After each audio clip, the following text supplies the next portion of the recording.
Welcome to JK Tells a Story, where real-life dramas unfold. Sit back and enjoy today's tale. In any emergency, there are things you do first.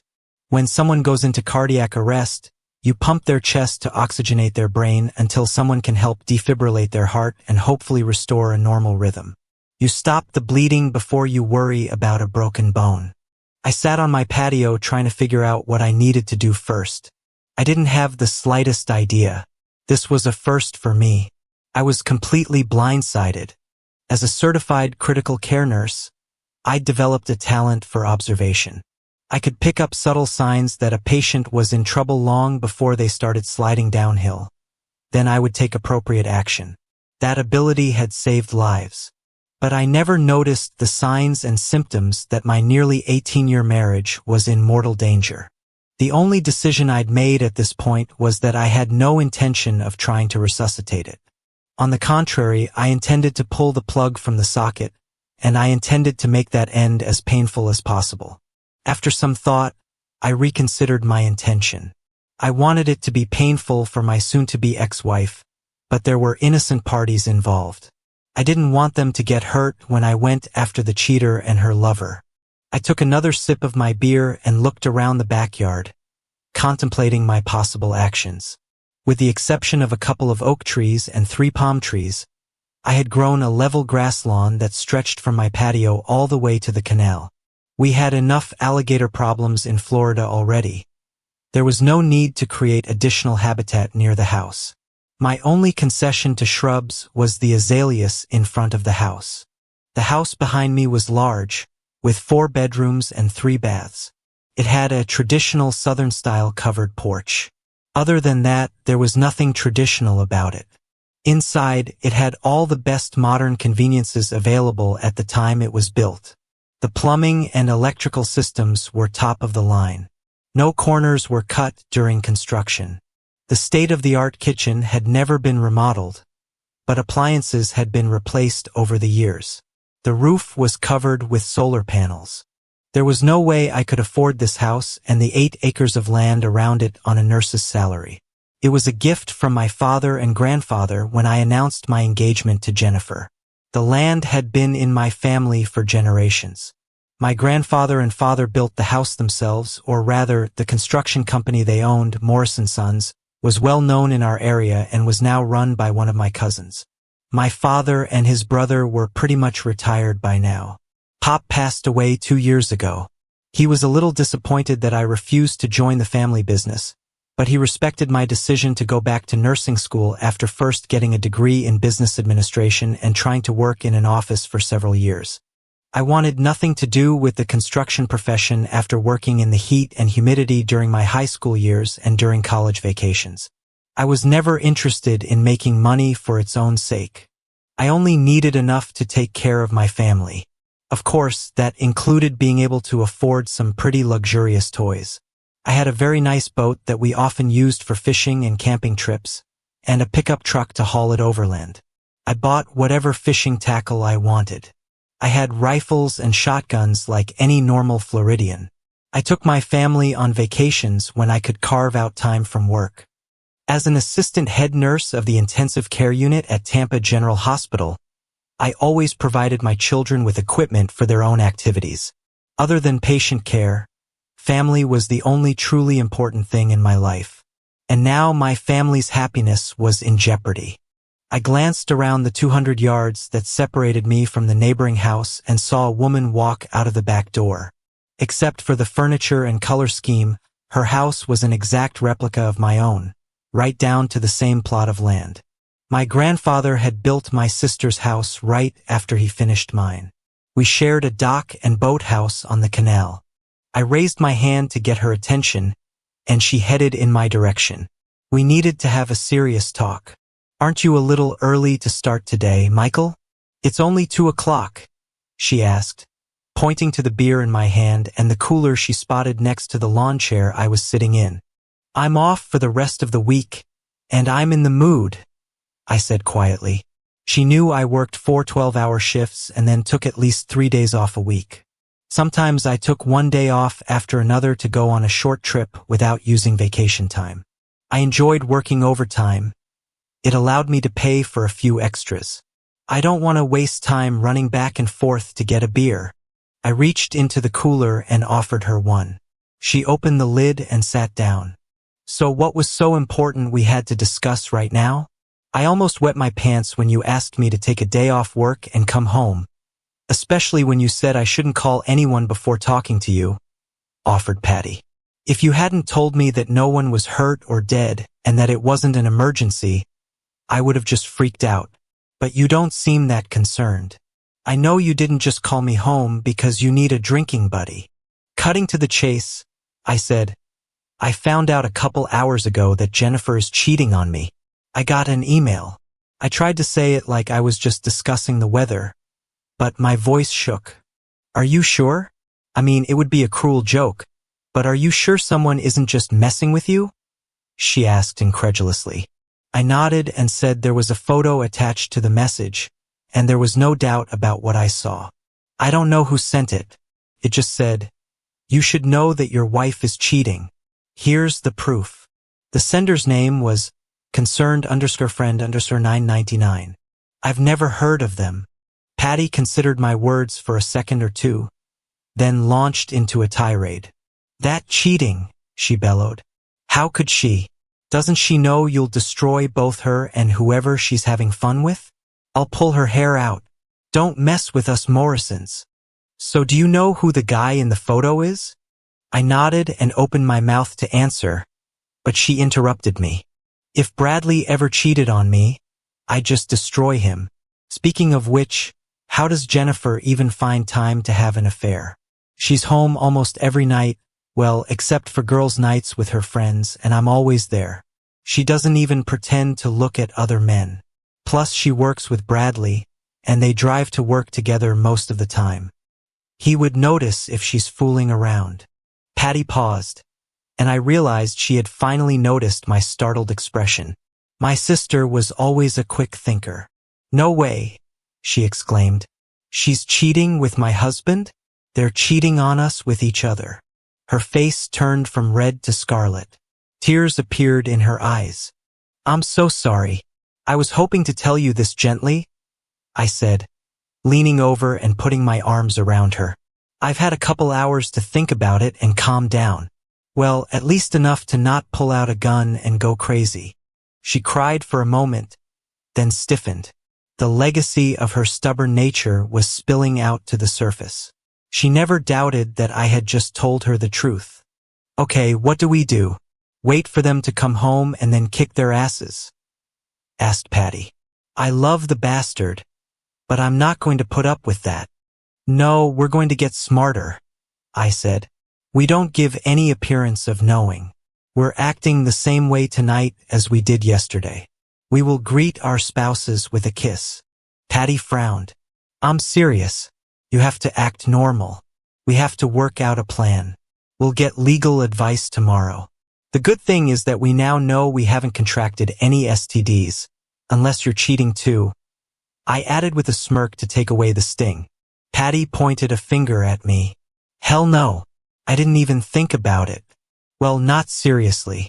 You know me.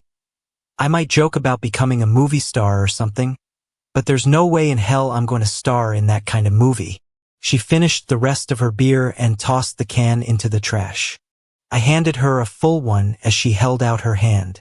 And just for the record, I'm not going to do anything with Bradley either. I just got my period 5 minutes ago.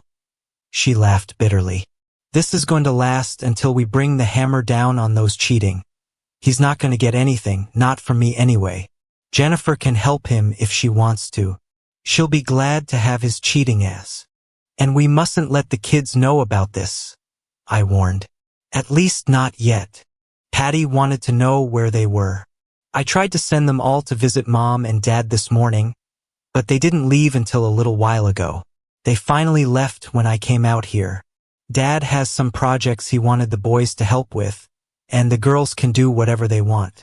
They took their time leaving, didn't argue or ask any questions. They just got in Tyler's car and drove away. By kids, we meant my 2 children and her 3. They spent the entire summer with each other. Since we were all semi-restricted from normal activities due to the COVID pandemic, They didn't get separated much until they went back to school. But even then, they looked out for each other. The oldest was my son Tyler, who was 17. Connor, Patty's oldest, was only a few months younger than Tyler.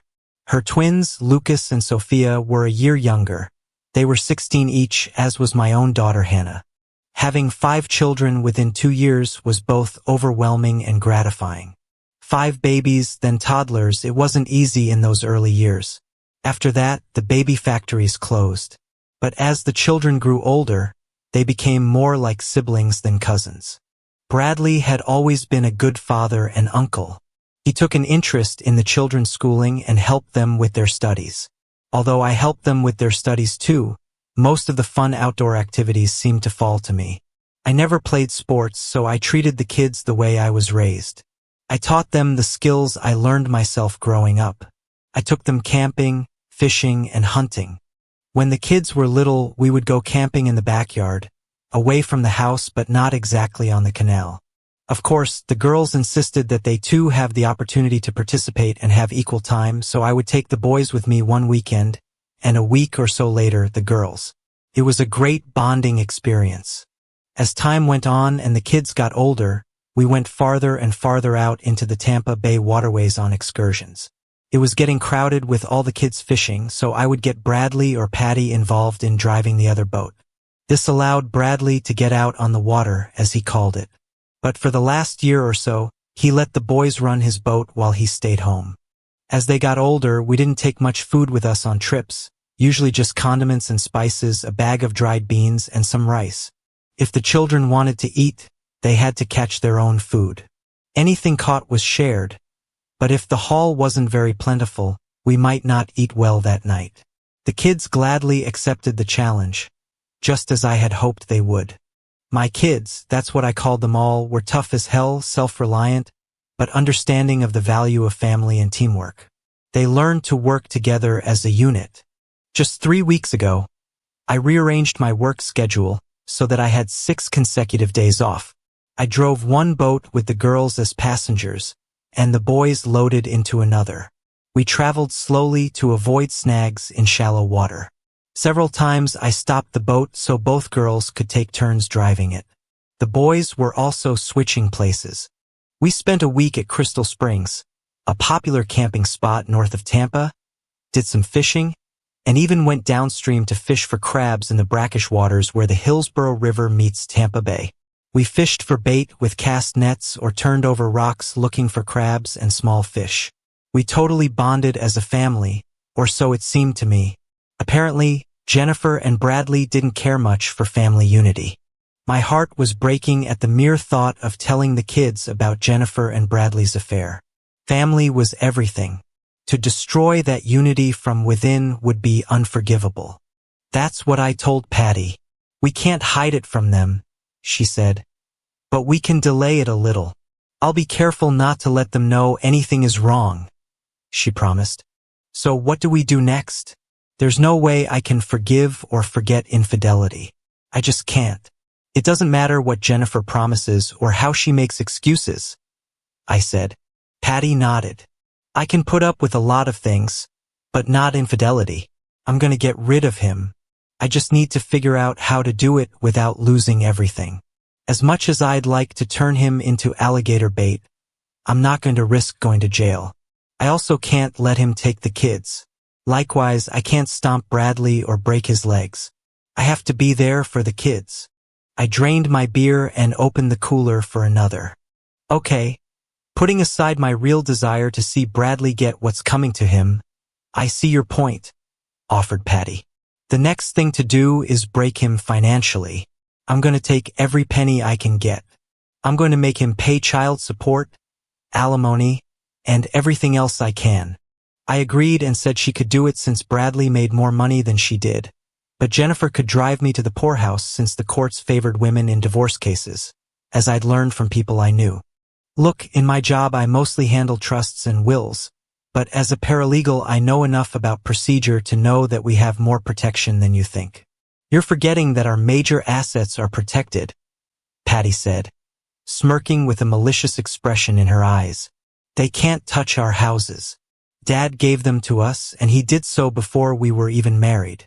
He made sure to put them in our names only. Jennifer and Bradley can't claim them. I'm not sure Jennifer can get a judge to let her stay in your house until both of your children are gone, but I do know that she has no claim to the house itself. She can't even claim the improvements you've made, like the solar system. Well, that's debatable. Boats, cars, trucks, well yeah, half of that she can get, but not the house. Come to think of it, didn't you and Jennifer sign a prenup when you got married? Asked Patty. Dad insisted I do it. I thought it was all nonsense at the time, but he told me you signed one and he said he copied yours. I had completely forgotten about that prenup. Jennifer's father was a plastic surgeon and made a lot of money. He wasn't at all happy when I got his only daughter pregnant, her coming home for summer vacation during her freshman year of college. She had just graduated from high school. In his mind, I was a wild card. That assessment had some truth to it. Until I met Jennifer, I had been pretty carefree. But once we were together, I never looked at another woman again. His attorney drew up a prenuptial agreement stating that if either party was proven guilty of adultery, they would leave the marriage with only 20% of the accumulated joint assets. No alimony or maintenance would be paid to the guilty adulterer. In Florida, a prenuptial agreement can get around community property laws if it is signed by both parties before marriage. My father-in-law insisted that we sign one. He was convinced that sooner or later I would screw over his little daughter and take half of the fortune he planned to leave her. The only exception was 401k accounts. My own father knew of this agreement and insisted that Patty and Bradley sign a similar agreement when they married a few months later. It took years before my father-in-law finally realized that his little girl was in no danger from my cheating. I eventually changed his mind. He knew I was respected by the other doctors in the hospital system. At one point, he even suggested I go to medical school and offered to subsidize my tuition. I of course declined. I was happy where I was. Too many of the doctors I knew seemed to be workaholics. They made good money, but most of them worked insane amounts of hours. Family time at home was too important to me. I'm worried about that photo of Bradley and Jennifer, Patty offered unexpectedly. I mean, who took it? How did they get it? I have no idea, I said. But whoever sent it clearly wants us to know the truth. The question is why they're staying anonymous and whether there's more evidence out there. I agreed and said we should hold off on any public reaction. Patty sat silent for a few minutes. It seemed to me that she was just pondering what we should do next. Then I heard her sniffling. The sniffles quickly turned to sobs. I reached out and hugged her. I couldn't stop my own tears either. Neither of us could hide our pain any longer. I wasn't really drunk that night, but I had gotten a little carried away. I had a half-full beer in one hand when I met Jennifer at the door, hugging and kissing her to welcome her home. I half expected her to pull away and head for the shower.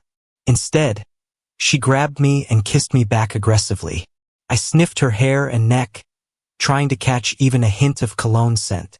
Nothing but her own subtle perfume. I had just worked 4 days of 12-hour shifts, but suddenly I remembered what I'd learned today. I was so angry I could barely restrain myself from doing something stupid. I took a sip of beer and told her dinner was ready. She looked at me like I was crazy when I abruptly stopped the affection and said, "Let's eat." As I walked away, I heard her mutter quietly, "Damn, I was hoping you'd want something else, but it wasn't food." Patty and I had already planned to order takeout today. Neither of us was in the mood to cook. We joked that if we did cook, we might poison our spouses without hurting the kids. The dark humor between us didn't really bring relief. It was just a safety valve that kept us from exploding. The next morning, I watched Jennifer get her cheating ass into Bradley's car to drive to work. I called Patty. "How'd it go?" I asked. "No problem," she replied. "I would have lost it a few times if we hadn't talked and planned how we were going to proceed yesterday. I'm guessing he's planning to spend time with Jennifer tonight. Any idea where they're going?" I could tell she was lashing out, blowing off steam. Patty had always been a bit of a loose cannon, but right now she was still raw and needed to talk. We needed to be honest and frank about our feelings, at least for a while. If the conversation was rougher than customary between brother and sister, we would get through the ordeal. "Well, I'll settle for that too," I said. At 10 o'clock in the morning, Patty and I found ourselves in the office of one of her bosses. The fact that Patty handled most of the trusts and wills at the same firm wasn't a problem. David Chen had gone to school with us. He was a pretty good divorce attorney and agreed to represent us. He was a true friend. "Okay, are you sure you have evidence that clearly shows both parties, namely your spouses, engaged in adultery?" asked David. We assured him that we had a photo but chose not to show it to him. "Not yet, anyway," he shrugged. "As long as you have hard evidence of infidelity, good. I familiarized myself with your prenuptial agreements. They're pretty strict, Michael. I can't believe you signed something like that without consulting a lawyer about this." "Did you?" I told him I did. My father insisted on getting a legal opinion, and then he used the same document for Patty when she married Bradley. Wow, you could really get screwed if either of you started messing around. What it boils down to is that the party who cheats only gets 20% of all the joint assets. This includes savings, bank accounts, stocks, etc. The key thing here is that there are no provisions for personal income accounts. Do any of you have income, annuities, royalties, or anything like that that no one knows about? Patty and I shook our heads. "What kind of account are you talking about?" I asked. "Okay," replied David. "Suppose Jennifer had an account that she opened on her own, even before you were married. Maybe money she got at your wedding, when people give cash gifts. Legally, she could even claim it was her money, plus any interest she might have gotten. Even if she took that money and put it into a business, the whole account would belong to her." I nodded. "Not a problem," I replied. "What if she has money she got after the wedding but didn't tell me about it?" I asked. "Common property. Like if you bought a car or a new boat and didn't tell her about it. Some of the trouble spots are improvements you've made to your homes. The homes belong to you, they're on your title. They are protected because they were gifted to you before marriage.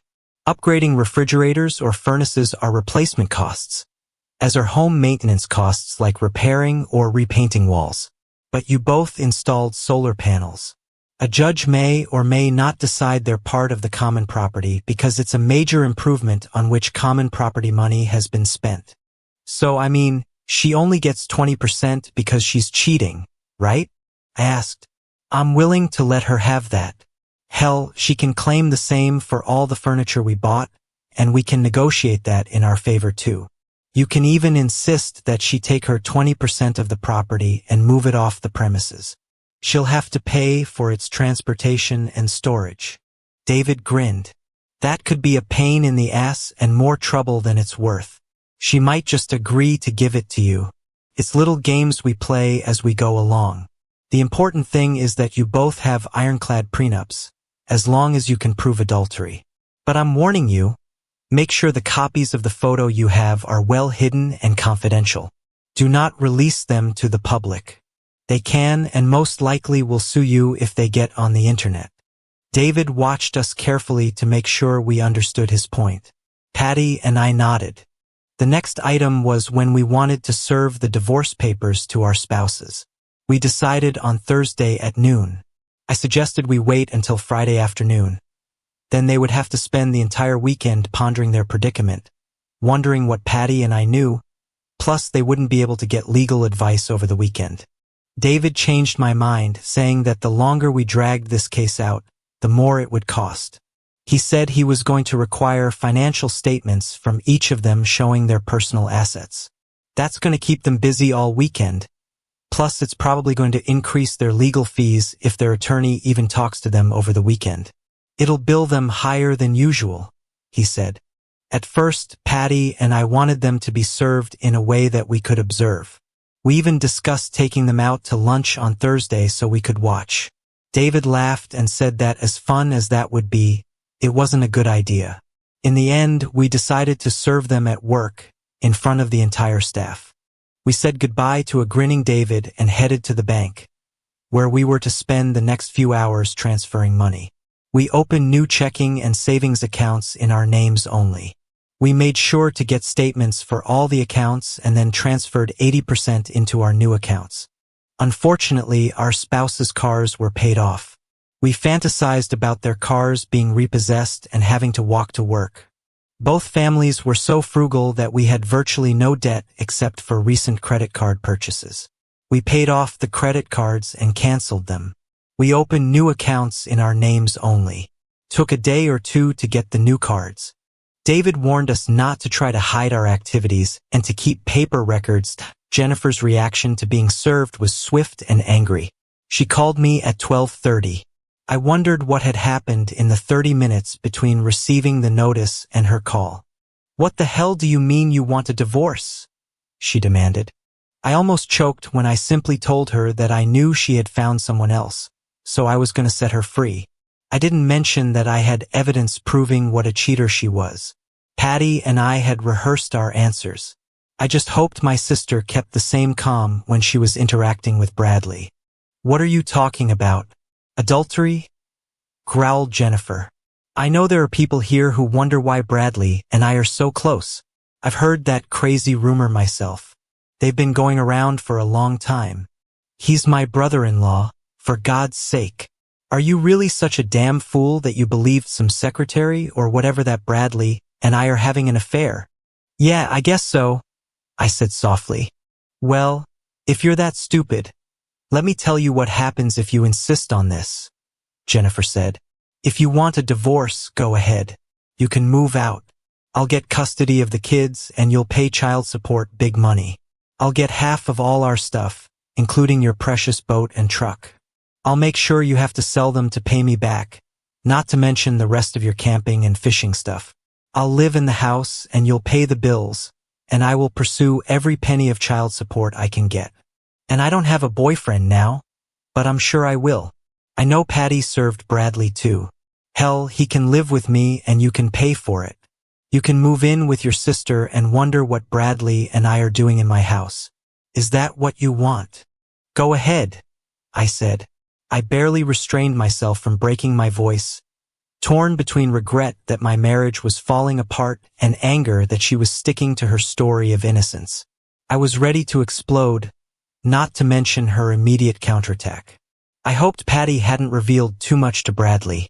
"By the way, the girls are packing your things. Patty has instructed the boys to pack Bradley's things. Everything will be stacked in front of the house so you can pick it up this afternoon. We got a restraining order and changed the locks this morning. You two will have to find another place to stay until the court decides who gets what." Jennifer started yelling, and I hung up the phone. 10 minutes later, Patty texted me, "Backyard, bring your cooler. Make sure it's full." "That bastard Bradley," she began, sipping her beer. "He started with, 'Hey baby, you can't believe what some secretary would think just because Jennifer and I are close.' I told her that Jennifer had also accused some unnamed secretary. I recounted Jennifer's reaction. The idiot pretty much denied that they touched each other at all. He told me we can't believe a word of it. I swear, if he were here right now, I'd hit him so hard he'd look like roadkill. I told him to get his stuff. Really, I told him to call first because I was answering the door with a loaded gun. David is going to be here in a little while. He said he has 2 sheriff's deputies on standby to keep an eye on the situation and keep problems from getting out of hand. I didn't want to pay for the deputies to stand around and watch Bradley and Jennifer load their stuff, but David explained that it was a good idea in case Bradley showed up and I reacted. I realized what he meant. He was afraid Bradley would say something and I would jump on his ass and end up in jail for assault. I was angry, but not angry enough to lose control of myself. I was already in the controlled panic mode I used during emergencies with patients. I knew that having a sheriff's deputy present was a smart move. The whole event was emotional. "I'm glad you were the one to talk to the kids earlier," Patty continued. "There was no way I could tell them what was going on. I broke down and started crying just listening to you. We had gotten the kids together, and I told them what was going on. I really didn't think I could give my speech without breaking down, but somehow I managed to do it.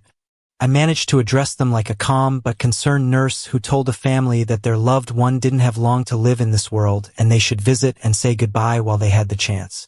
What surprised me was how the kids took it, Patty said. They acted like they expected it. I mean, when you said, "Guys, it looks like your mom and dad are cheating," and you all know that neither Patty nor I can handle infidelity. Neither of them blinked an eye. You don't suppose they've already guessed it, do you? I don't know how they could have guessed, I said. I had no idea about it until a couple days ago, but they all nodded and got right to work packing up Jennifer and Bradley's stuff. Maybe they're in shock, or maybe they don't realize yet how this could affect them.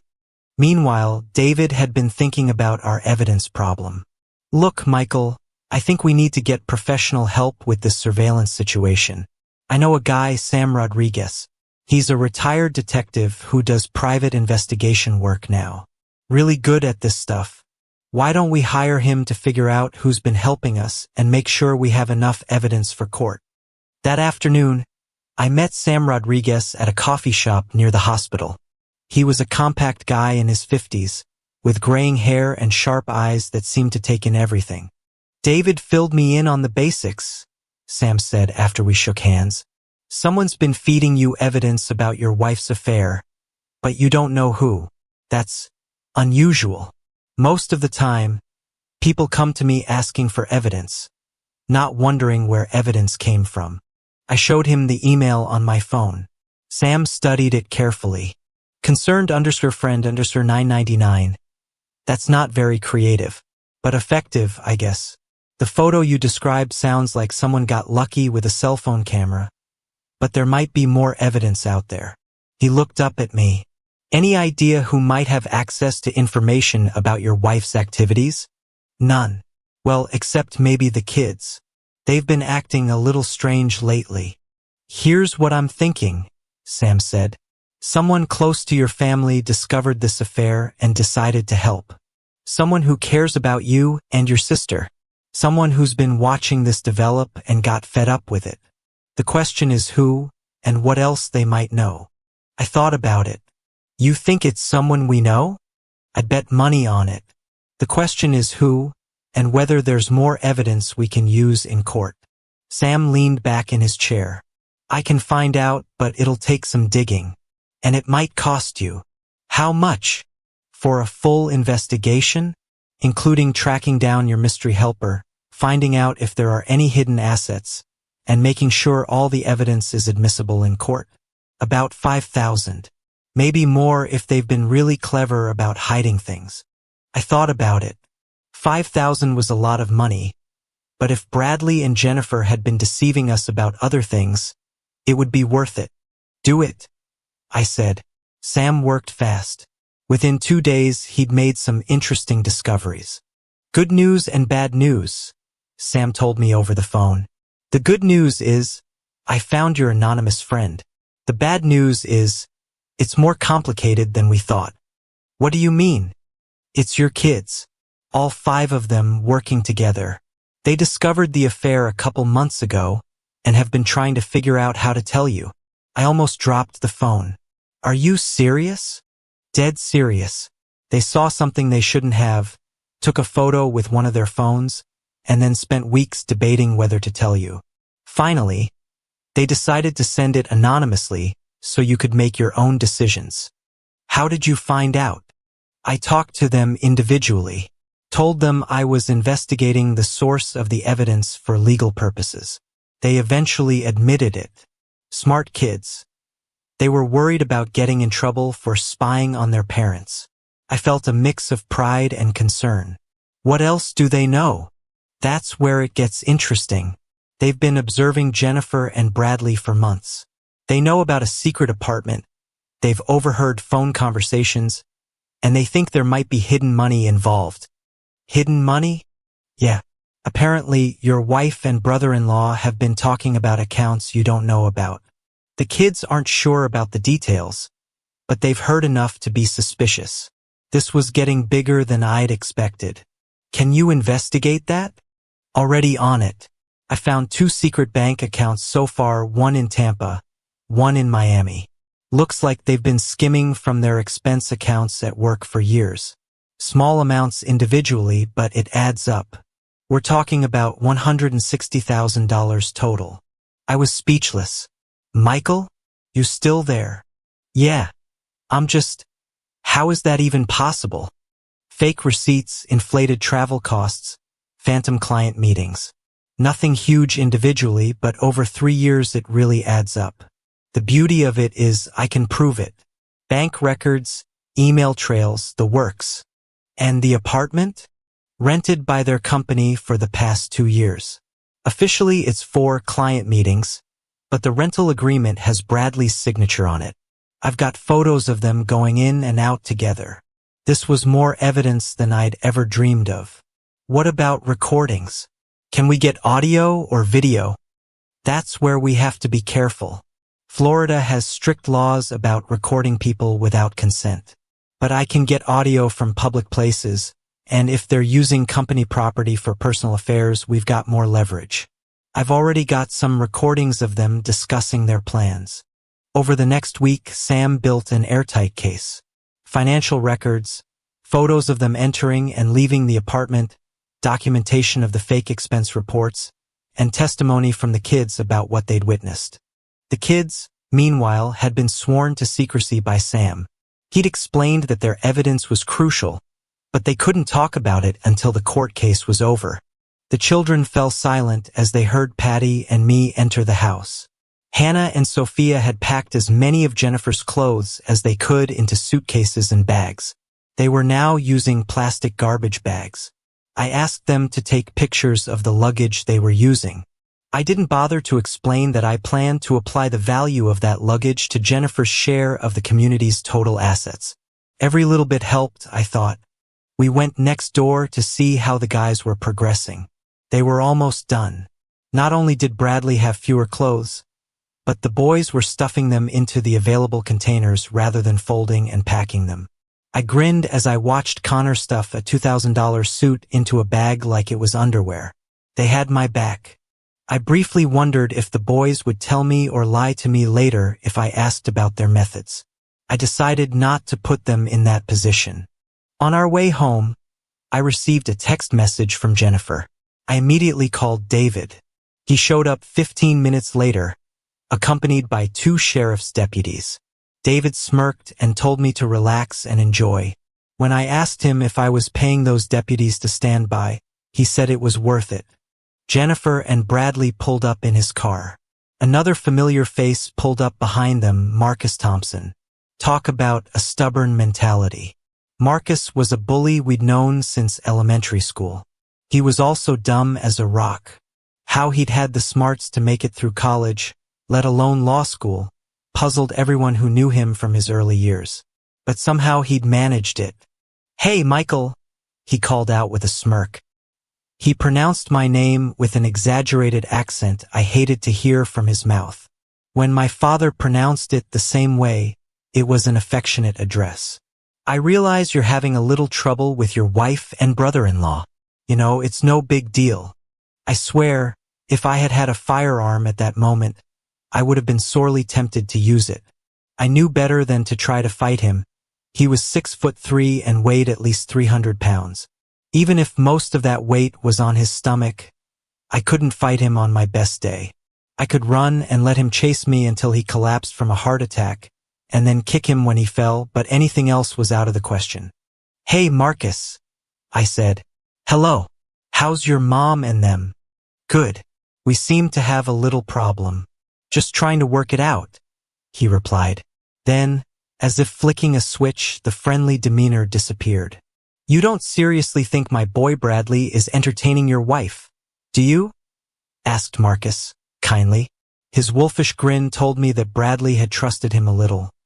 He knew they were having an active affair, but he was going to defend them with the rumor story. "Well, the story is that's exactly what's going on," I said. David moved close enough to hear me. "I just can't deal with it, you know? It's not something this old guy can put up with." I dropped that friendly nonsense as quickly as he did. I stepped back. You took almost all the money out of your joint bank account, accused Jennifer. Yes, and I have statements to show how much was there originally, I said. When we do the property division, you'll get exactly what you're owed. She stared at me. I didn't bother to tell her that her credit card would no longer work. Let her find out for herself. Neither Patty nor I accompanied Bradley and Jennifer to the houses to see if there was anything they could get later. My daughter Hannah and her cousin Sophia followed Jennifer and one of the sheriff's deputies around the house. I told the kids that their role was to make sure that neither Bradley nor Jennifer did anything inappropriate. I didn't specify exactly what inappropriate might be. I hoped they would figure it out for themselves if it happened. Tyler and Connor followed Bradley as he looked around his house. "Where's my jewelry?" Jennifer asked. I knew this was going to be a major point of contention. We had taken several trips over the years, Caribbean cruises and all-inclusive trips to tropical resorts. Each year I bought Jennifer a very nice piece of jewelry. We were picky. The gemstones were of high quality. Tanzanite, emeralds, rubies, diamonds. A few years ago, a simple appraisal for insurance purposes estimated their value at no less than $25,000. Needless to say, Jennifer was very unhappy to learn that most of her jewelry was safely locked away in my safe. Marcus started to make his point but stopped when I pulled out my cell phone to take pictures of the ring on Jennifer's right hand and the necklace around her neck. I took pictures of all the items for insurance, I explained. I wanted to make sure those items wouldn't go missing, only to find out that Jennifer sold them to her girlfriend for $10. Being able to prove that they belonged to her would prevent that from happening. They are community property, just like my boat and pickup truck, which Jennifer said she would take from me today. Jennifer, as I expected, grinned. Marcus, on the other hand, looked at me with a speculative expression. I wondered if the fact that I actually had a brain in my skull could be called respectful. I prudently remained silent so as not to confirm his assessment or refute it. David, who had been watching, stepped in and explained that we were all looking for the most accurate appraisal of the community's assets and explained that Jennifer might even be willing to turn in the ring and necklace she was wearing so we could do a new appraisal at one time. After all, he pointed out, the ring and necklace existed as evidenced by my photo, so why not get an up-to-date appraisal? After a quick consultation with Marcus, Jennifer calmly removed the jewelry and handed it to me.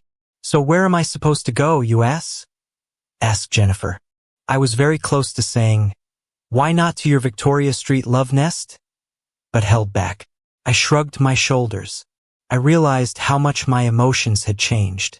Just a few days ago, I had been hopelessly in love with this woman. She and our children were my life. Now I didn't care about her at all. I was terribly angry at her, but at the same time, I felt cold toward her. Jennifer and Bradley finally got into their cars and drove away. Marcus followed a few minutes later. I voiced my thoughts, wondering if they were going to take their things to the apartment. David smiled. "I hope they are. Sam has a man following them. Disclosing this apartment at this time will help our negotiations." Unfortunately, they had thought of that themselves and went to the Holiday Inn not far from their office.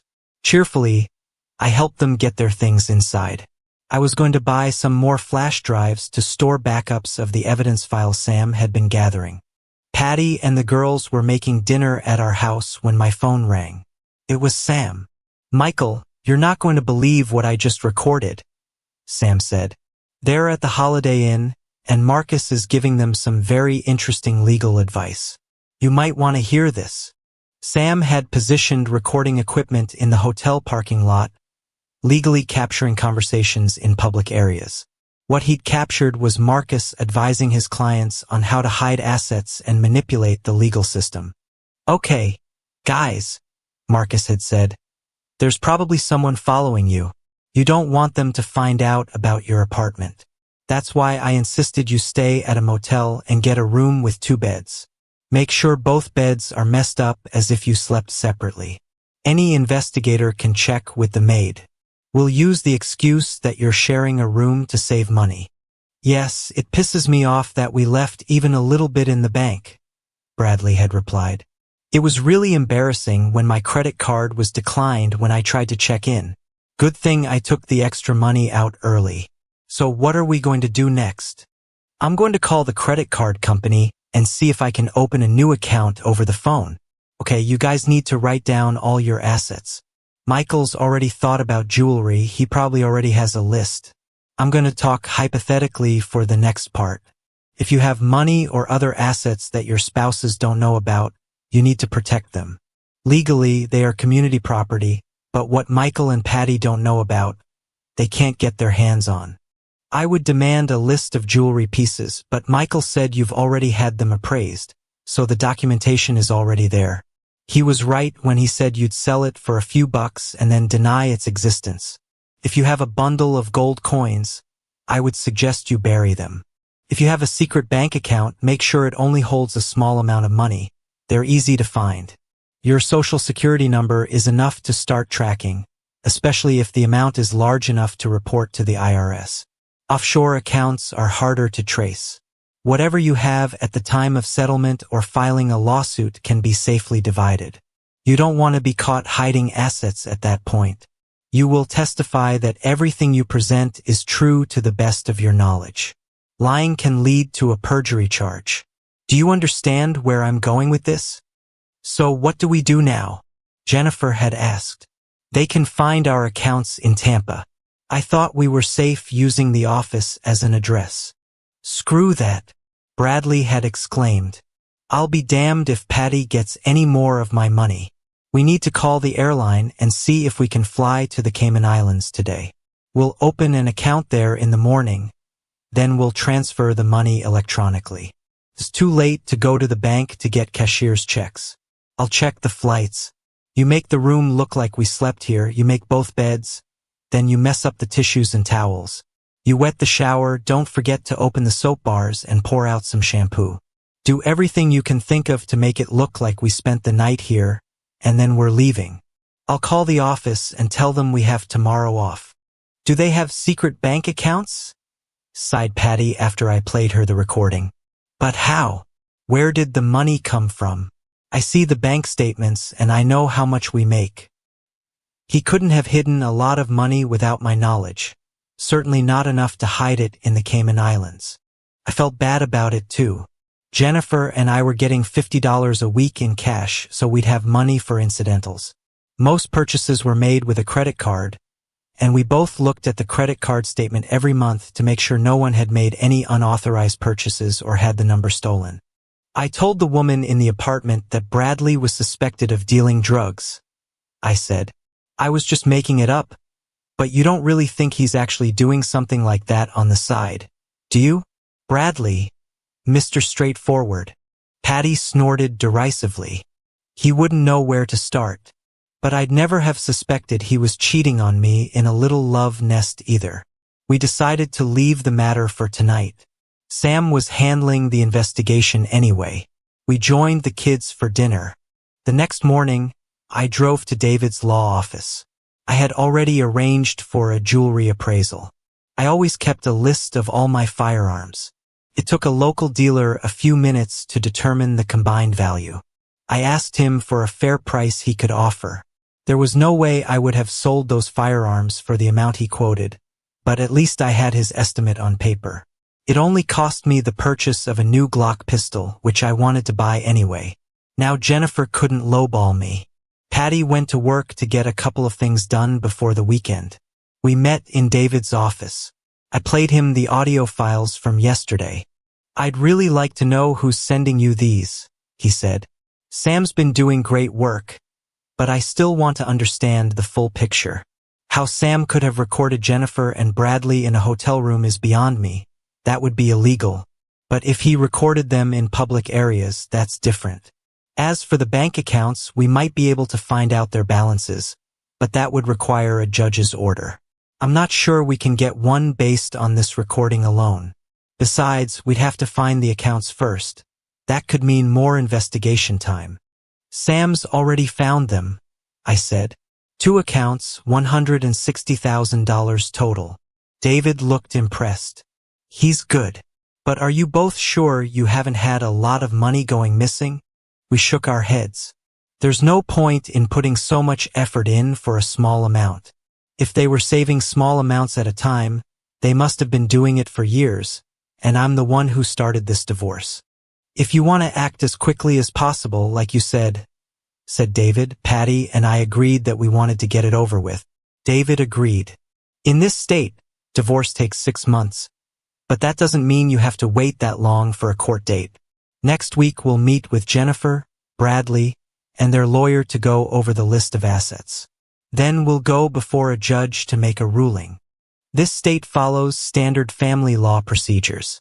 Divorce is easier, especially in cases of proven adultery. I'll argue on your behalf that counseling is not going to do any good. Judges used to schedule such counseling and still do in some states. Once the judge makes a ruling, you just wait 6 months, and that's the end of it. Oh, Marcus Thompson called me this morning and demanded that you release some of the money you withdrew from your accounts, an extra 30%. I told him we have a prenup that says the cheating party only gets 20% of the assets. I sent him a copy. Of course, he demanded proof of adultery. I told him it would be presented in court. He wasn't happy about it, but there was nothing he could do about it. It's actually kind of funny to watch Marcus flounder. He's a pimple on the legal world's ass. I may have to figure out how to get an audio tape into the courtroom of him advising clients to hide money offshore. He might not get disbarred or even sanctioned, but it would definitely embarrass him. I hated the very thought of being away from home, but I had to go to work on Saturday and Sunday. The head nurse claimed she couldn't fill in for me on those shifts. What if I start coughing and have to get tested for COVID? I asked. Would you be able to fill in for me then? Yes, I could fill in for you. I might have to be the only one who does, though, at least for this weekend. We need senior staff, and I have some business with relatives in Orlando. They're not too happy that I missed the last time they all got together, and my husband has already said some nasty things to me for not being there this year. But I see where you're going with this. If I found out my husband was circling the drain, I'd turn into a crazy person. You've got a lot of vacation and sick days piled up, and circumstances like this certainly qualify for an emergency vacation. Mental health is good for a sick day, and then we'll start vacation. I just can't believe Jennifer would do this to you. Hey, tell you what, I said. There's nothing I can do anyway except stay home and drink beer this weekend and talk to the kids and my sister. How about I work this weekend, and you start my vacation on Monday? Wow, really? Thank you. You saved my life. I owe you one, said Sharon. I can do that. I'll put you on vacation with no days off. I'll start with sick leave and then move on to vacation. You'll take as much as you need. Keep me posted. Actually, the work was a welcome relief. Weekends were always a little wild. Procedures were kept to a minimum, but we still had to be alert in the ICU. Maybe even more so than during the week. We were the eyes and ears of the doctors who, except for rounds, stayed home. I was a little taken aback when I saw my father-in-law waiting for me at the nurse's station when I returned from my mid-morning rounds. Hello, Dr. Peterson. What brings a plastic surgeon to the ICU this morning? I greeted him for the benefit of the other nurses. Most knew he was my father-in-law. I was sure the others would be quickly informed. None of the staff knew about my family problems. Nevertheless, one way or another, John, as he insisted I call him in private, was not pleased. Cut the crap and let's go talk, he hissed as soon as we closed the door to the head nurse's office. What's this about you kicking Jennifer out of your house? I heard about it last night. She called her mother last night and was sobbing. John, I found out Jennifer is having an affair. I wasn't going to sugarcoat this relationship with this man. It had taken years after I married his daughter for him to respect and trust me. He knew I was honest and straightforward. The most frustrating part is that she's cheating on me with my sister's husband. I'm dealing with a whole family crisis. She said it was a rumor started by the gossipers in the office, said John, that they commute to and from work together and often have lunch together. She told us that the rumors about her having an affair with her boss were just rumors. I wasn't going to reveal the depth of my knowledge, but it had taken me years of dealing with this man to gain his respect, so I opened up to him. I didn't tell anyone about it except my lawyer and, of course, my sister. I haven't even told Jennifer and Bradley everything I know, let alone the kids, I said, feeling emotions rise up inside of me. I held back anger and sadness. I have proof. I'm talking about evidence, the stuff they make court cases out of. I would never go ballistic over a mere rumor, but this. I shook my head. Dr. John Peterson looked at me in shock. He could tell I was telling the truth. What are you going to do? He asked softly. He knew the answer before he even asked the question. What can I do? I replied.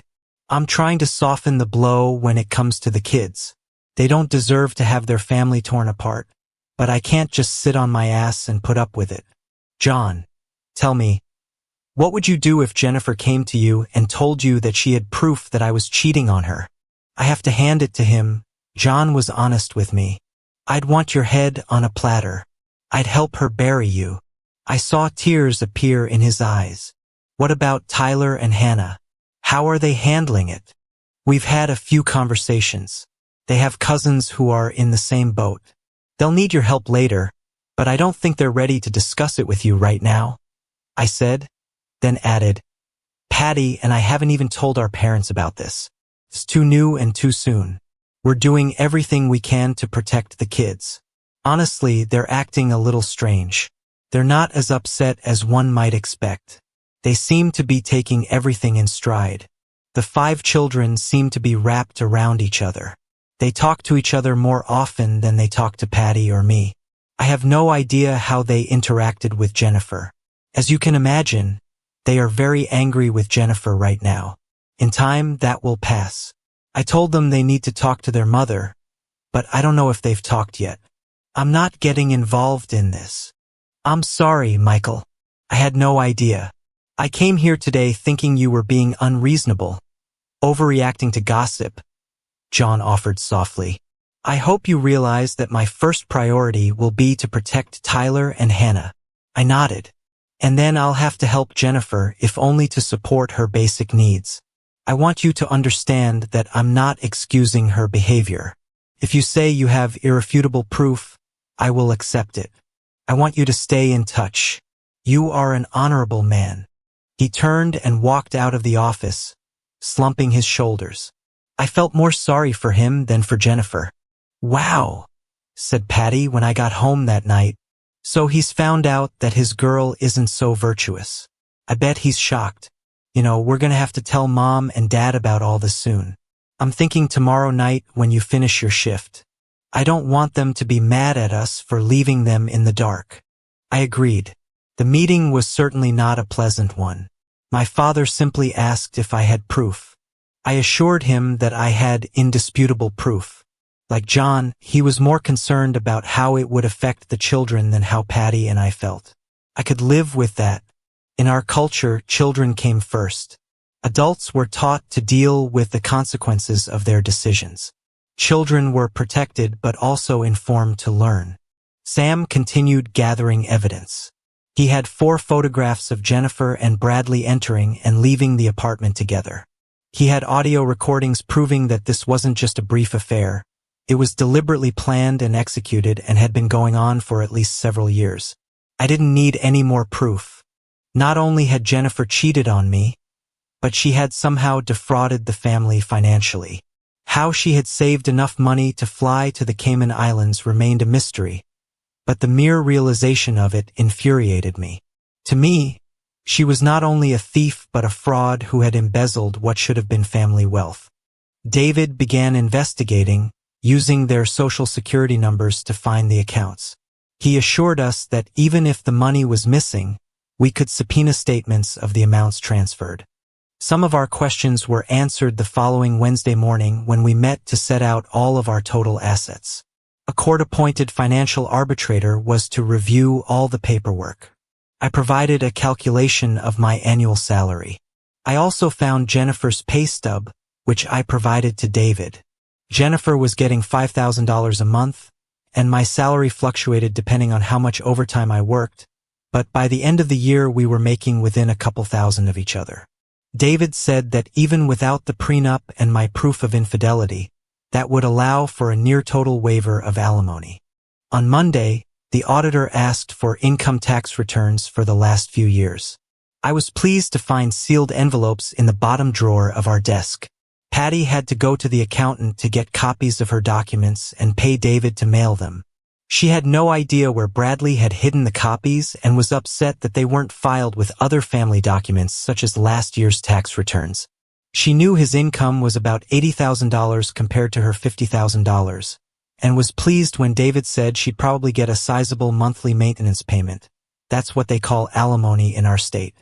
Marcus walked into the conference room followed by a sullen Bradley and Jennifer.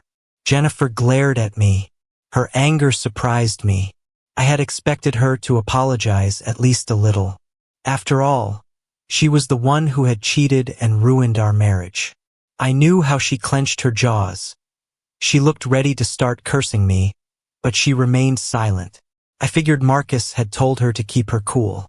Bradley was clearly displeased and strained to keep a neutral expression on his face. The court officer introduced himself and his assistant, who took written notes and kept an electronic record. I assumed that everything we said would be transcribed in writing. Let's get started. Your attorneys have forms for each of you to sign. These are simply a written confirmation that any statements you give here today are true to the best of your knowledge, and any statements you make may be admitted into evidence. Our goal is to compile a list of all assets and income. The judge will review that list and decide how the assets will be divided. We will not discuss prenuptial agreements. I realize that is an issue in this case. Regarding the valuation of cars, we will use the standard Blue Book based on year, model, and make. I understand that you have children who are of driving age. Even if the car he or she drives is registered in your name, for our purposes we can consider it as if both parties agree. It will then be separate from the community property. We'll get to the money a little later. We'll start with you, Mr. and Mrs. Morrison. The enumeration of automobiles, firearms, boat, and household goods surprisingly took only a few minutes. Even Jennifer's jewelry was no problem. Sam had helped me get it appraised, and the value was more than the value of my pickup truck and firearms combined. Marcus insisted that the solar system be considered a separate entity and prepared a document stating its value and allowable depreciation. David looked it over, made a few notations, and nodded. The 401k accounts were listed. I asked why, since I thought they should be excluded. No, they are counted since you have been married for over 10 years. But in your case, the value of both accounts are close to the same, so it shouldn't be a big problem, replied David. We then proceeded to the money itself. David entered the checking and savings account statements I received when I took 80% of the funds. Then he did the same review for Patty and Bradley. It's all relatively straightforward, said the auditor. Mr. Jacobs, what bothers me is your income statements. There's a big discrepancy between Mrs. Morrison's salary estimate and the income reported on your tax returns for the last 2 years. Bradley sat up straight and held his breath. I've estimated that each of you has an income of $60,000. I nodded and said I used payroll and multiplied her salary by 12. Yes, but for the last 2 years, Mrs. Morrison's income was much higher. Each year she reported an income of $140,000. My incredulous expression must have been obvious, but my loud exclamation of "What the hell?" made Mr. Jacobs' assistant frown. Didn't you look at your tax return when you filed? He asked me. I shook my head and explained that Jennifer and Bradley had insisted on having a new accountant handle our taxes for the last couple of years. They wanted to help out one of their clients. Everything was filed electronically. I just looked at the little refund we got and didn't think any more about it, I replied. Jennifer went purple. Well, her salary is what you counted as her gross income, but she also received bonuses of $8,000 for each of those years. By my calculations, her net income is $60,000 a year, Mr. Jacobs said. I looked at Marcus, Jennifer, and Bradley. Marcus looked uncomprehending, and the other two looked like they wanted to slip out of the room. In Mr. Walsh's case, he got $110,000 in bonuses for each of those years. Mrs. Walsh didn't have a copy of their returns, but I looked at the certified copies sent by your accountant. Patty asked how much extra that would be. Net, about $80,000 a year, totaling about $160,000. So where's the money, Jennifer? I demanded hotly. I guess that explains why you two went to the Cayman Islands last Friday. You were trying to hide the money. What are you talking about? She began, then blurted out angrily. How did you find out about it? Are you following me? She demanded, but then pulled herself together again. No, I didn't need to follow you, I said. Sam Rodriguez found out. I explained for the benefit of the two attorneys and especially the court reporter that our private investigator had been monitoring their activities legally and had documented their trip to the Cayman Islands through legitimate investigative methods. Both Jennifer and Bradley looked astonished. David pulled himself together. Marcus, you know as well as I do that we can get statements to prove the balances in those accounts, and it's illegal for an attorney to suggest that his clients hide money in an offshore account to avoid distributing the joint assets. Funny thing is, your clients flew there just hours after hiring you to represent them.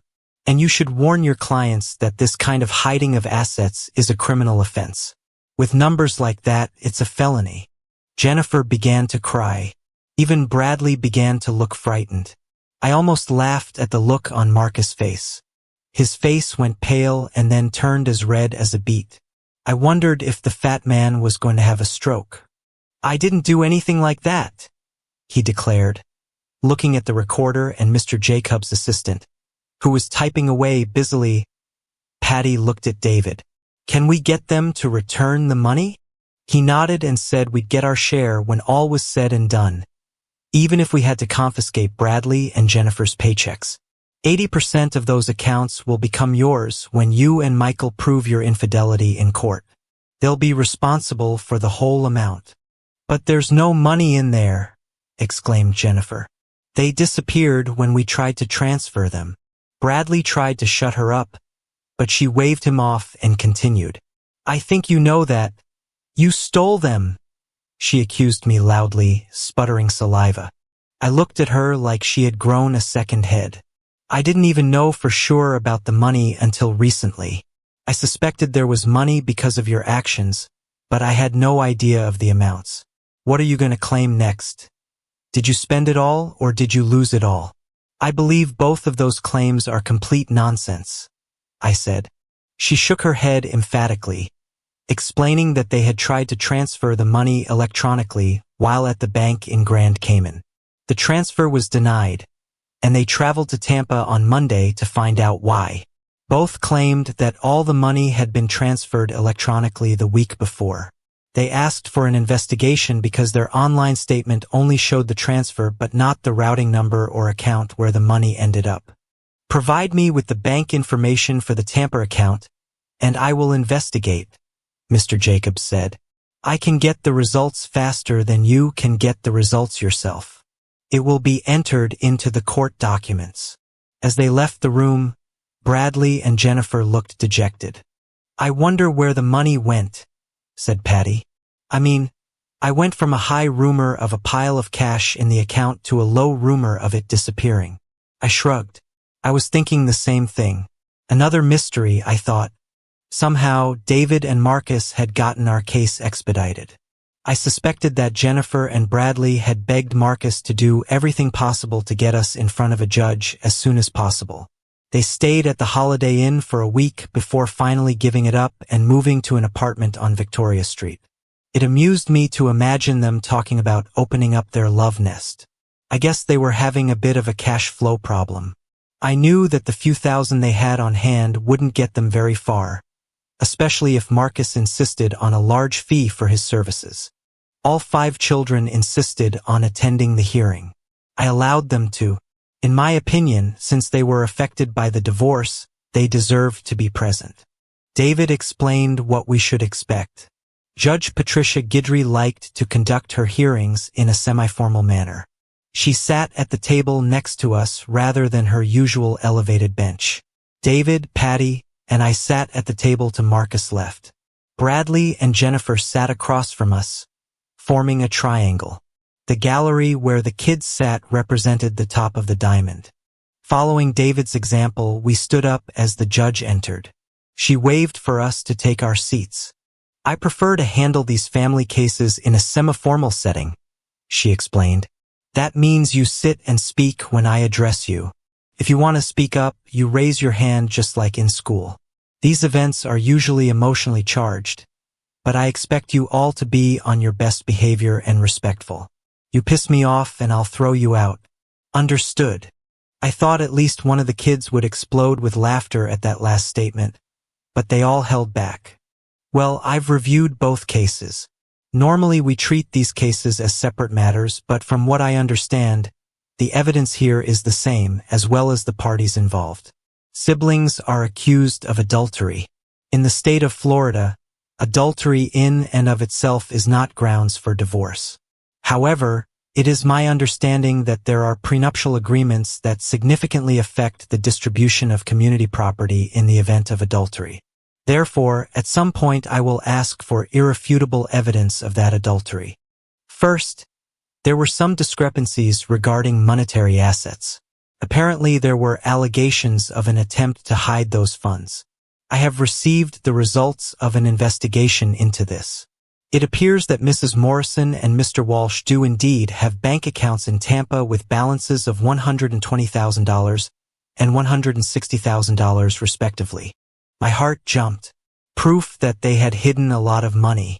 So the entire balance was transferred out of those accounts on the Monday before the divorce petition was filed. According to bank records, the correct passwords were used and the correct confirmation questions were answered correctly. This indicates that Mrs. Morrison and Mr. Walsh either made the transfer themselves or gave this information to a third party. However, despite their statements, there was no indication that the transfer had been made fraudulently. Further investigation identified the recipient accounts and the names on those accounts. This is the part that puzzles me. All of the money, all $280,000, was split evenly among 5 accounts. These accounts belong to their children, Tyler and Hannah Morrison, and Connor, Lucas, and Sophia Walsh.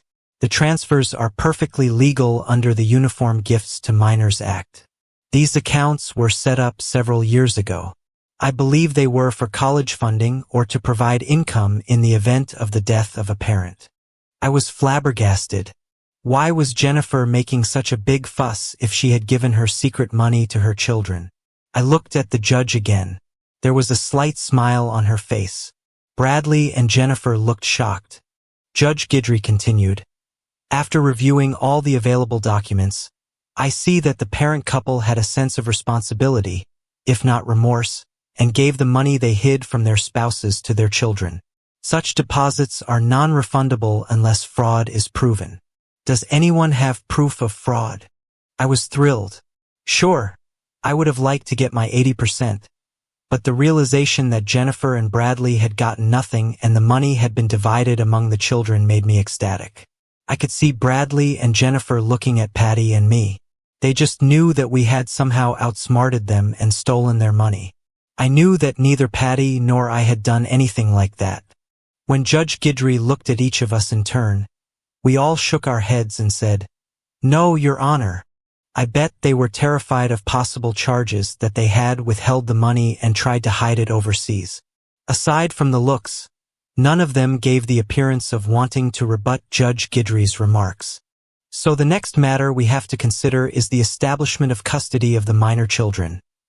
The judge said that moment, my daughter Hannah raised her hand. He turned to her.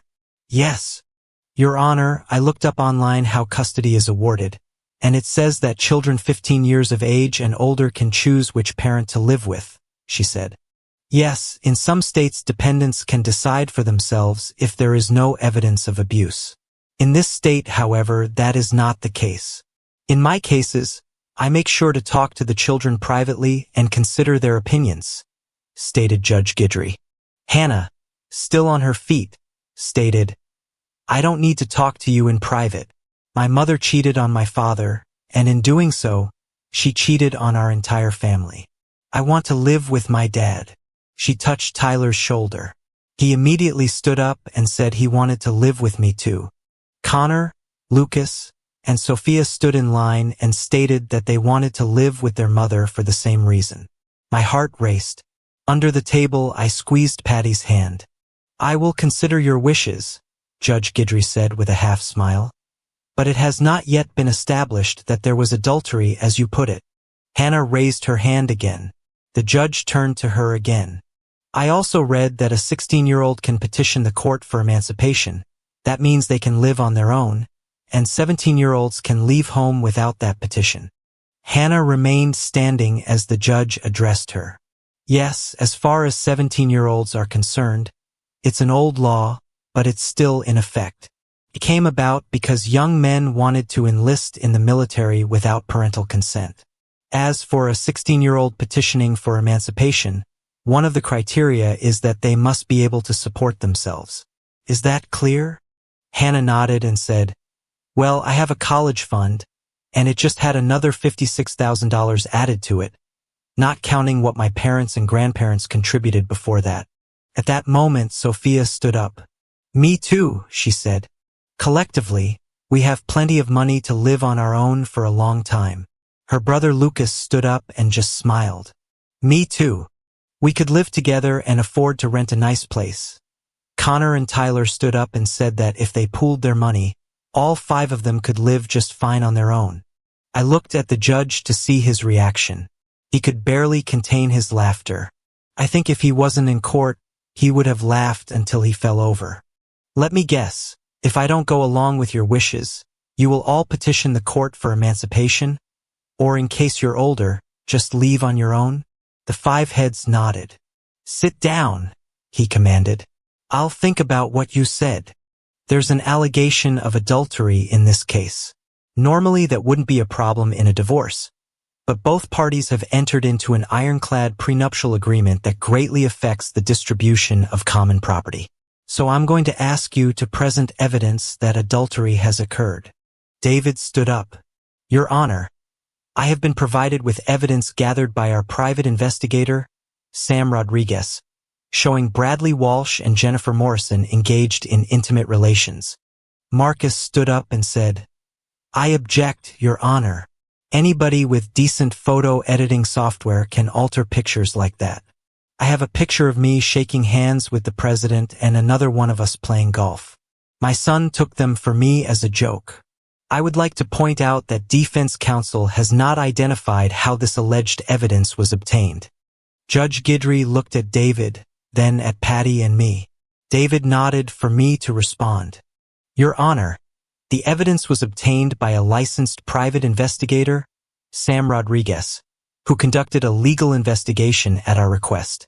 Mr. Rodriguez used standard investigative techniques including surveillance in public places and financial record analysis.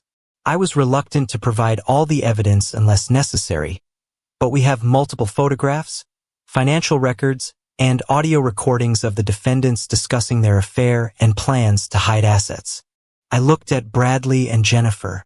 Both of them looked like they were about to lose control of their bodily functions. They shook their heads as if they couldn't believe what I was saying was possible. Judge Guidry looked at Jennifer and Bradley to see their reactions. Their faces had turned purple, and both were clearly agitated. "Mr. Rodriguez, you conducted this investigation?" the judge asked. Sam stood up from where he'd been sitting behind our table. "Yes, Your Honor. All evidence was obtained through legal means. Surveillance in public areas, financial record searches with proper authorization, and interviews with willing witnesses. And these witnesses, the plaintiff's children, Your Honor, they initially discovered the affair and reported it to their parents, which led to my investigation." Judge Guidry looked at the kids in the gallery. "You are all willing to testify about what you witnessed?" Tyler stood up. "Yes, Your Honor. We saw them together at places they weren't supposed to be. We didn't want to believe it at first, but we knew our parents deserved to know the truth.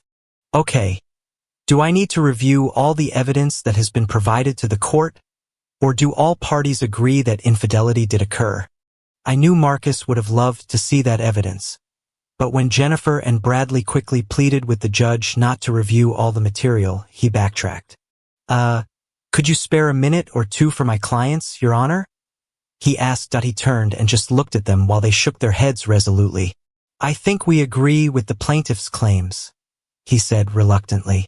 Well, in that case, I will announce my verdict, said Judge Guidry. I will simplify it as my judgment applies to both parties. As to the distribution of the common property, I believe that since all parties agree that infidelity occurred, the marriage contracts will be honored in each case. As we had hoped, Patty and I were awarded 80% of the community property. Judge Guidry suggested that we discuss with our attorneys the actual distribution of who would get what. He hinted that we didn't want the court to get involved in the minutiae.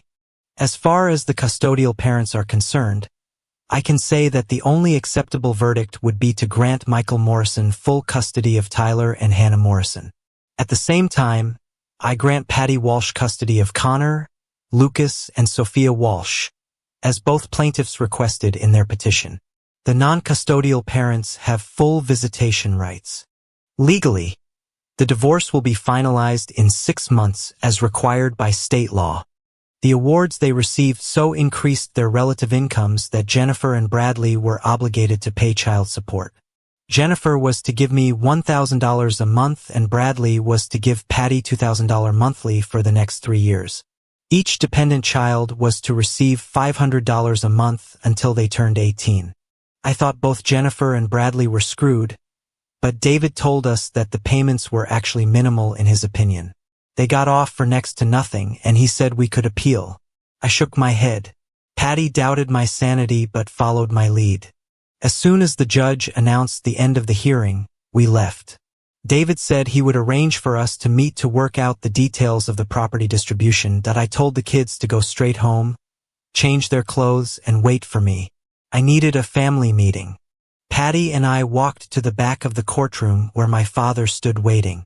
So when did you figure it out, Dad? I asked.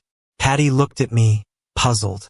It hit me when Hannah and Sophia made those comments about having money for college. That's when you figured it out, I said to a confused Patty. Concerned_friend_999 is a personality the kids invented. Her mouth dropped open in surprise. No, Dad said. I realized what was going on a couple days ago when I reviewed an old credit card bill. Tyler and Connor approached me about 2 months ago about using that card. They said they were planning something special for your upcoming anniversaries but needed a credit or debit card to make an online purchase. They said they would combine their money and refund it to me. They said it had to be kept secret, but the total amount would be about $200. When I got the statement, it turned out that the purchase was made to a cell phone company for some kind of app or service. I didn't pay attention to it at the time, but a few days ago when all this started happening, I got curious and called the company. Turns out the kids had bought some kind of tracking and recording service. Dad didn't know the full extent of what the kids had discovered. Dad decided to follow me home to find out. He wanted to hear the rest of the story. All 5 children were waiting in the living room. They fell silent as Patty, Dad, and I walked through the front door. Let's go to the kitchen and sit down at the table, I said. Patty paused to grab 3 bottles of beer and held out one to Dad and the other to me. Tyler and Connor held out their hands, grinning. You may be old enough to be detectives, but not old enough to drink, I said simply. They shrugged. It was obvious I wasn't angry. Okay, who wants to speak first? Let's start at the beginning. Hannah began. It all started when Sophia and I went to visit Mom at her office and she wasn't there. Neither was Uncle Bradley. This was right around the time they started phase 2 of the COVID lockdown. We thought we could get a few dollars from one of them to see a movie. Anyway, the receptionist said they were both out of the office and had left together. It was well after lunchtime, so we decided to see where they were. You know, we have a location app that Mom insisted we install on our phones so you could keep track of us. Well, it works both ways. It showed that they were at a strange address, so we checked it out. It was an apartment building. When we got there, we saw Uncle Bradley's car, so we waited. They came out a little later and they weren't acting like they were supposed to. They were walking close together and laughing in a way that seemed wrong. That got us thinking. So we started checking to see where they went over the next few days. 3 days in a row, they went back to the same place and stayed there for about an hour and a half each time. Sometimes they would go there late at night, like after work, but before going home. We told the boys about it. Connor continued, we searched online and found some apps that could help us figure out what was going on. We used Pop's credit card to get a subscription to a service that could track locations more precisely and even record some audio if phones were close enough to each other. Getting the apps set up was tricky, but we figured it out. Then we took turns monitoring what they were doing. We recorded anything that seemed important so we could share it with each other later. So that explains how you knew about their meetings. But how did you get the photo? I asked. We followed them one day and saw them go into the apartment together, Tyler explained. I took a picture with my phone through the lobby window. It wasn't great quality, but you could clearly see it was them, and they were acting like more than just in-laws. We were really upset, Sophia said. We didn't know what to do. We knew it would hurt you and Aunt Patty, but we also knew you deserved to know the truth. So you created the concerned_friend_999 email and sent us the photo, I said. Yeah. We thought if it came from an anonymous source, you could decide what to do with the information without us being directly involved. We were scared of breaking up the family, but we were also angry that Mom and Uncle Bradley were lying to everyone. And the money transfers? Patty asked. Lucas looked uncomfortable. That was my idea. When Mr. Rodriguez was investigating, he found those secret bank accounts. He told us about them and said they were evidence of Mom and Uncle Bradley stealing from our families. He said the money would probably be split between you and Uncle Michael in the divorce, but he was worried they might try to hide it or take it away. So Mr. Rodriguez suggested that if we had access to the accounts somehow, we could transfer the money to somewhere safe until the court case was over? Sophia added. We had seen Mom's notebook with passwords in it, and we had overheard Uncle Bradley talking on the phone about the accounts. Mr. Rodriguez said that if the money ended up in our college accounts, it would be legally protected and couldn't be taken away or hidden. Sam Rodriguez, who had been quietly listening from the doorway, stepped into the kitchen. I want to be clear about my role here, he said. When I discovered the hidden accounts during my investigation, I realized Jennifer and Bradley might try to move the money offshore to hide it from the court. The kids had already given me information about passwords they'd seen, and they had legitimate access to their college accounts that their grandfather had set up years ago. I advised them that if the money was transferred to educational accounts before any court orders were issued, it would be protected under Florida's gift to minors laws. The kids made the decision to act on that information. I didn't directly instruct them to make the transfers, but I did explain the legal implications of various scenarios. Are we in trouble? Connor asked quietly. I looked at Patty, who was wiping tears from her eyes. No, kids, you're not in trouble. What you did was, well, it was complicated legally, but it was also incredibly loyal. You protected your family when you saw it was in danger. We just wanted to do the right thing, Hannah said. You did? I assured them. You absolutely did. Sam smiled. These kids have natural investigative instincts. They noticed patterns, gathered evidence, and protected assets. They'd make good detectives someday, if they stay on the right side of the law. We will, Tyler promised. We only did this because our family was being hurt.